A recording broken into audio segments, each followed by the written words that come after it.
Lo que os vamos a contar en el storytelling de hoy es, ¿cómo decirlo? Una historia por lo menos poco frecuente, rara, curiosa también se podría decir, porque si lo que os digo que os voy a contar es la historia de un militar que es condecorado no por una hazaña en combate ni por un valor desmedido, extraordinario, sino que es condecorado por robar diamantes, pues sí, pues claro, lo primero que pensáis es que me lo expliquen. Pues venga, a ello vamos.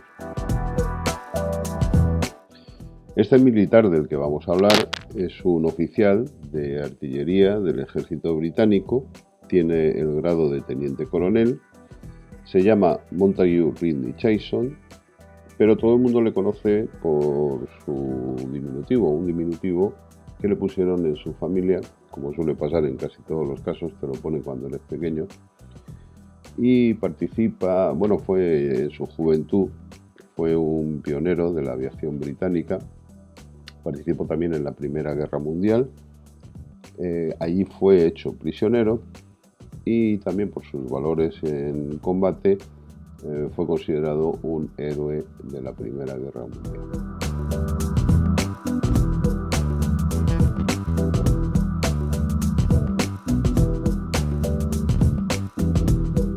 Estamos en 1940, Monty vive una vida muy tranquila, muy apacible, como agregado militar de Inglaterra en Holanda, que es el país de origen de su esposa.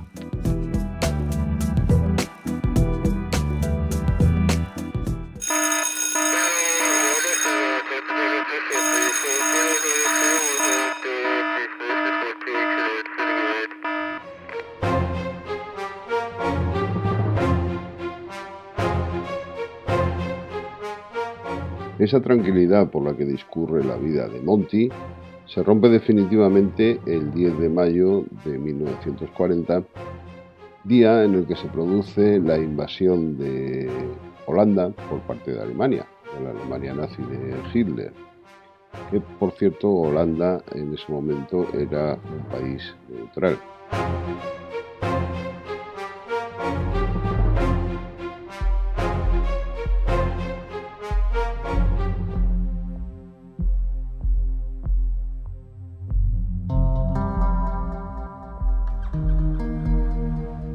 Se produce la invasión y a Monty le sorprende en la embajada británica en La Haya. Realmente no es muy acertado decir que le sorprende porque pocas personas tenían la información tan veraz y tan al momento de los movimientos de Alemania como Monty. ¿Y por qué era de las poquitas personas, muy pocas personas en Holanda, que tenía esa información tan privilegiada? Pues porque Monty no solamente era militar, sino que era un espía del MI6, el Servicio de Espionaje Británico, y llevaba ya bastantes semanas preparando un plan que debía ejecutar en cuanto tuviese la noticia de que Alemania invadía Holanda.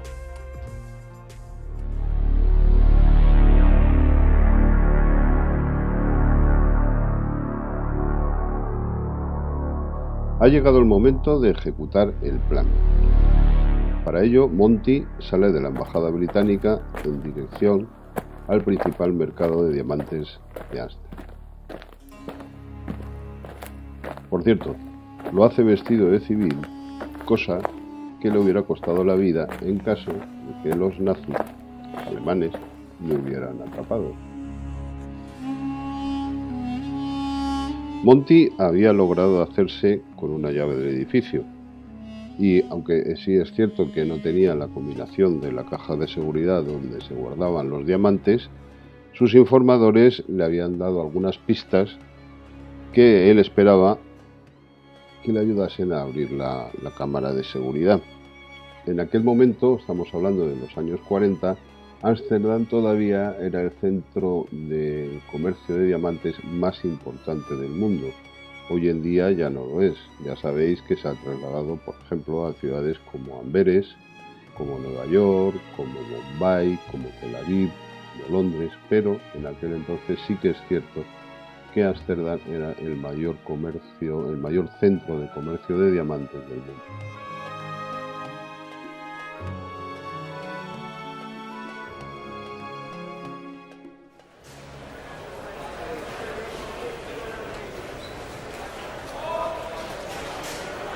Aprovechando el caos del momento, Monty entra en el edificio que había sido abandonado debido a la invasión alemana.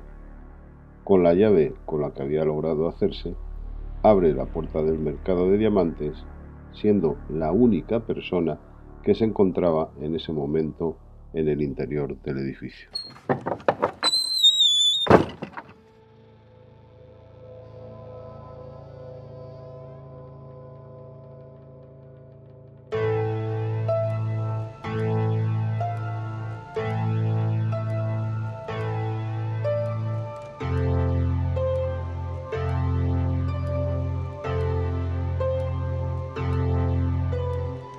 Ya delante de la cámara, Monty se dispone a abrirla, pero se le resiste.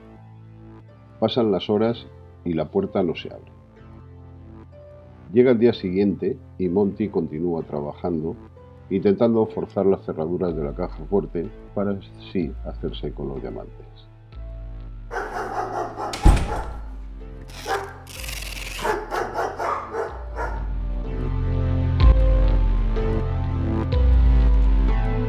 En ese momento Monty oyó ruidos y ladridos de perros que le hicieron pensar y ponerse en lo peor, que los soldados alemanes habían logrado entrar en el edificio.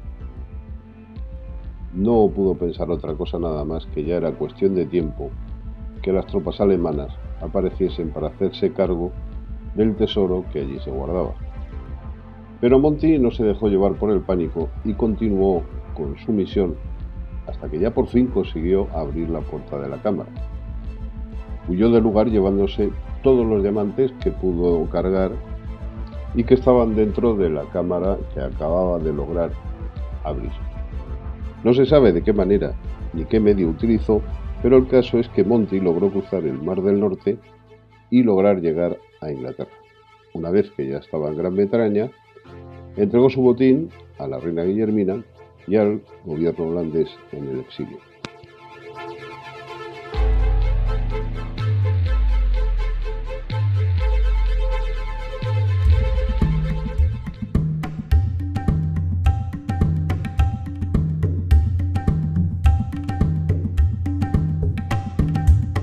Se dice que este fue el mayor robo de diamantes de la historia, pero bueno, esto no es nada creíble porque ya se sabe que en este tipo de robos, de situaciones, se tiende a exagerar muchísimo.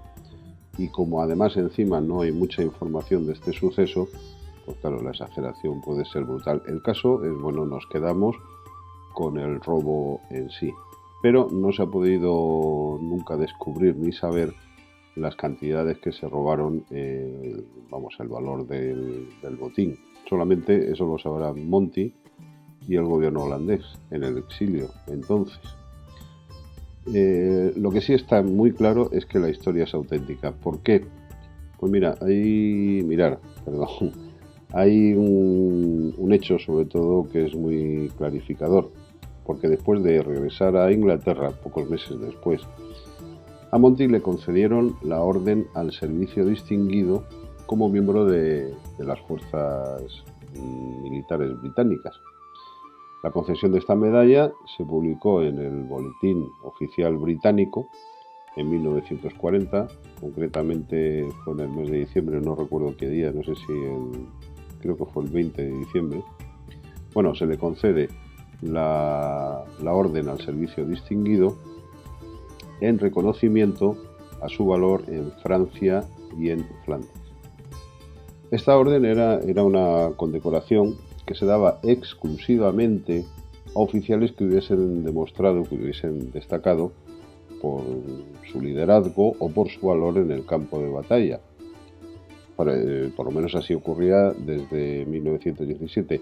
por un motivo, porque es que en ese año se produce una protesta de los oficiales, de los militares británicos que servían en el campo de batalla, que servían en primera línea, porque, bueno, había habido bastantes abusos en la concesión de aquellas medallas. Bastantes abusos, suponía que, vamos, que casi era un cachondeo y se la daban, por así decirlo, a cualquiera. Pero desde esas protestas, desde 1917, se era muy cuidadoso y muy exigente con quien se le daba esa distinción. El caso es que en 1940, en el año que se la conceden a Monty, habría sido totalmente imposible que un agregado militar, porque ya os digo que no estaba en primera línea, no fue por un hecho de ese tipo, él era un agregado militar. Pues bien, que un agregado militar en 1940, en una embajada, le hubieran dado ese reconocimiento, esa medalla, la medalla del Orden al Servicio Distinguido, a no ser que hubiese protagonizado una acción especialmente arriesgada o especialmente heroica o meritoria. El caso es que, bueno, se le concedió la medalla y Monty continuó trabajando para el espionaje, para el servicio secreto británico durante el resto de la guerra.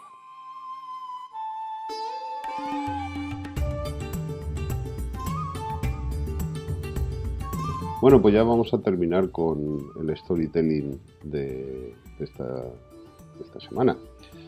Simplemente ya para terminar, deciros que entre 1943 y 1944, Monty era el responsable de seguridad de la embajada británica en Ankara.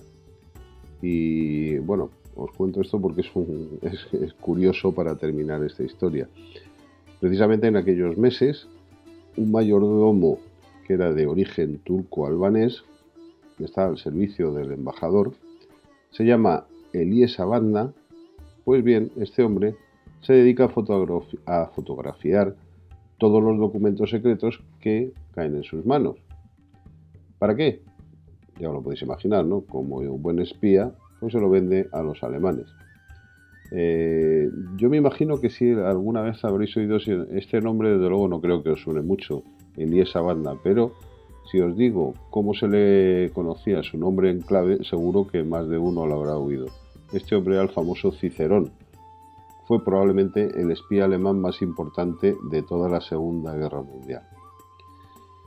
Pues ya, simplemente, mi opinión, está claro que Monty, en Turquía, no había hecho una labor tan brillante como lo había hecho en su desempeño como agregado militar en Holanda. Yo creo que esta es la prueba definitiva que Monty le habían concedido la medalla, porque está claro que una vez que le habían concedido esa medalla, se echó a vivir y se relajó tanto que, madre de Dios, le debieron de fotocopiar absolutamente toda la embajada a los holandeses.